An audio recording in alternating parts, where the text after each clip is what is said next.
सकते हैं। अब इनके लाभ की बात करूं, पहली बात तो जो अभी आपकी सिचुएशन बन गई, देखिए आपका ध्यान दोनों भुवों के बीच अच्छी तरह से केंद्रित हुआ होगा। और भी बहुत सारे तरीके हैं ध्यान मस्तिष्क पे केंद्रित करने के, लेकिन ये बहुत ही आसान और सरल तरीका है।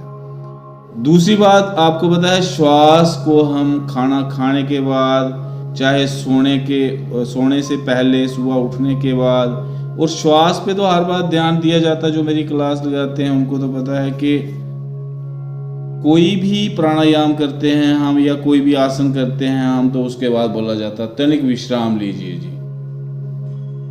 तो विश्राम कैसे होना है? बॉडी को तो विश्राम स्टिल होने से हो जाना है। भीतर विश्राम कैसे होना है?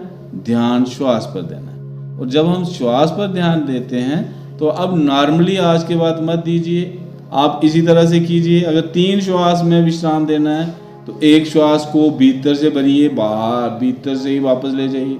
दूसरे को भीतर से भरिए, बाहर से होके ले आइए फुल सर्कल। तीसरे को बाहर से लाते हुए ध्यान भुवों पे ले आइए, भुवों के बीच में। तो वहां कर सकते हैं, श्वास के बाद कर सकते हैं। जब हमें शवासन में जाना है सूर्य नमस्कार के बाद या पूर्ण शवासन में, वहां आप ले सकते हैं। जब हमारा शरीर थका हारा हुआ है, घर में रिलैक्स होना है, मुझे 2 मिनट रिलैक्स होने दो, आफ्टर दैट मैं काम कर सकता हूँ, कर सकती हूँ, तो उस टाइम पे आप बॉडी को रिलैक्स करने के लिए, मस्तिष्क को रिलैक्स करने के लिए, माइंड को रिलैक्स करने के लिए इसकी प्रैक्टिस कर सकते हैं। ये तो आगे रिलैक्सेशन की बात। अब सबसे बड़ा चमत्कार ये है, इस क्रिया से आपके ब्रेन की पावर बहुत बढ़ जाती है।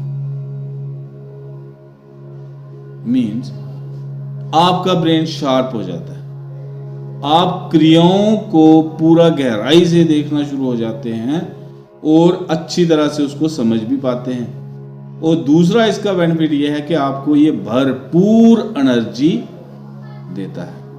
तो कंटिन्यू कीजिए और जारी रखिए। ये अभ्यास वीडियो समझ में नहीं आई, दोबारा से सुन लीजिए, समझ में आ जाएगी। राम राम।